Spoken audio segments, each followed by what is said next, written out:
Assalamualaikum guys.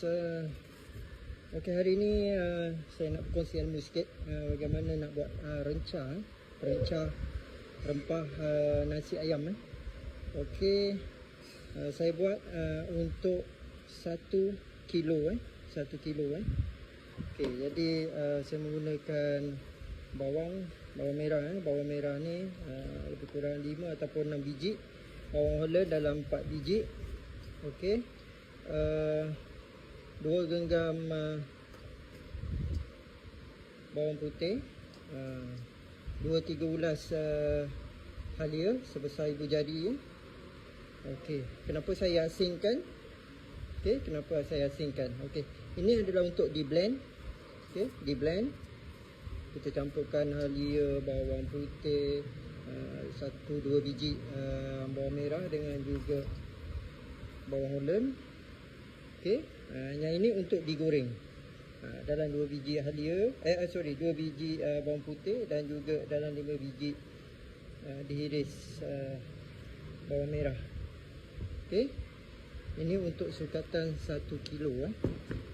1 kilo boleh menghasilkan lebih kurang 25 hingga 30 pot nasi. Okey, ini untuk di blend sama 2 batang serai, tak perlu lebih, takut bau dia kuat. Okey, 2 batang serai untuk di blend bersama. Okey, kita sambung. Minyak dah panas. Okey, kita masukkan tadi sedikit bawang putih dan juga irisan bawang merah.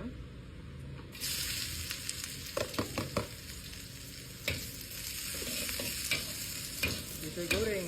Kita goreng.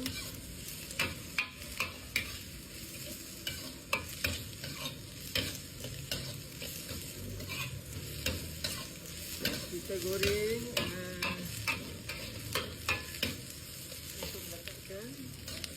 Lepas tu kita masukkan sedikit mentega.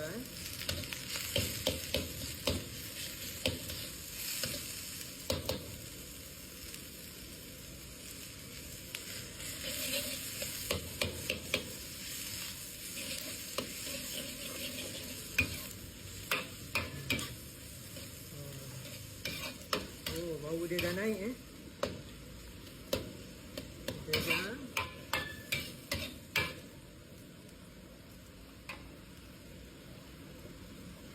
Bila ia dah sedikit kekuningan, barulah kita masuk semua 1 kilo kita ni ke dalam ni. Okey, lepas tu kita masukkan kayu manis. Anggaran dalam 5 hingga ke 8. Kita masak lebih kurang dalam 2 minit bersama dengan kayu manis tu.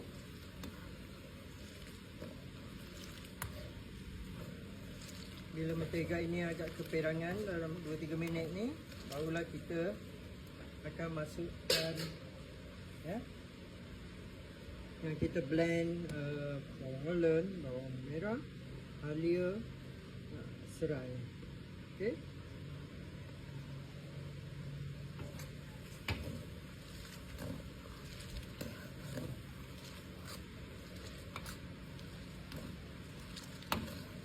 Saya tak masukkan awal kayu manis ni.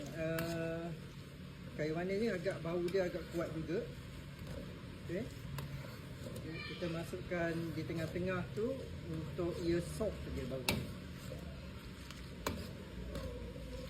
Kalau tak ada kayu manis pun tak apa, tak ada masalah.